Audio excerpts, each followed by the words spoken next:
Bulletin మనం breaking news చూస్తున్నాం. తెలంగాణ రాజముద్రలో చార్మినార్ చిహ్నాన్ని తీసేయడాన్ని నిరసిస్తూ BRS working president KTR Charminar ముందు ధర్నా చేశారు.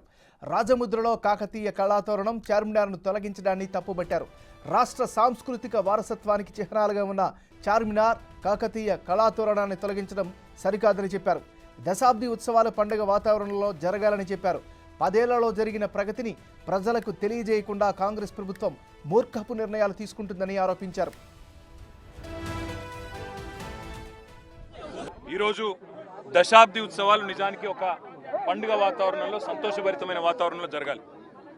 మరి 10 ఏళ్లలో సాధించిన ప్రగతిని కాదని, 10 ఏళ్లలో జరిగిన పనిని కాదని, అభివృద్ధిని గుర్తించలేని ఒక మూర్ఖ మొండి వైఖరితో కేవలం కేసీఆర్ గారికి పేరు రాకూడదు, కేసీఆర్ గారి పేరు వినబడకూడదు అనే ఒక మూర్ఖపు ఆలోచనతో కాంగ్రెస్ ప్రభుత్వం ఏదైతే ఉందో ఇవాళ గత 10 ఏళ్లలో జరిగిన ప్రగతిని కానరానియకుండా, గత 10 ఏళ్లలో జరిగిన పనిని కానరానియకుండా కొన్ని మూర్ఖపు నిర్ణయాలు తీసుకుంటా ఉంది.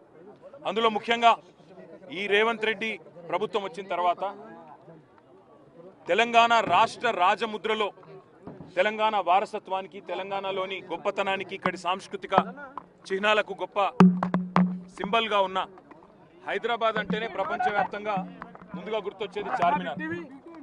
బ్రహ్మాండంగా చార్మినార్ ఒకటే కాదు, ఇవాళ తెలంగాణ అంటేనే గుర్తొచ్చేది కాకతీయ వారసత్వానికి చిహ్నంగా ఉన్న కాకతీయ కళాతోరణం.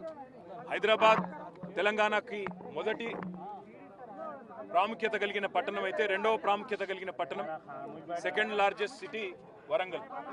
అదేవిధంగా ఓరుగల్లు సామ్రాజ్యానికి, అదేవిధంగా మన సాంస్కృతిక వారసత్వానికి చిహ్నాలుగా ఉన్న కాకతీయ కళాతోరణాన్ని, చార్మినార్ను తొలగించాలనే మూర్ఖపు నిర్ణయం ఏదైతే ఉందో ఈ ప్రభుత్వాన్ని, దీన్ని మేము తీవ్రంగా నిరసిస్తున్నాం, తీవ్రంగా ఖండిస్తున్నాం. చార్మినార్ను తొలగించడము అంటే ప్రతి హైదరాబాద్ని అవమానించడమే, ప్రతి ఒక్కరిని కూడా తప్పకుండా అగౌరవపరిచినట్టే అవుతుంది.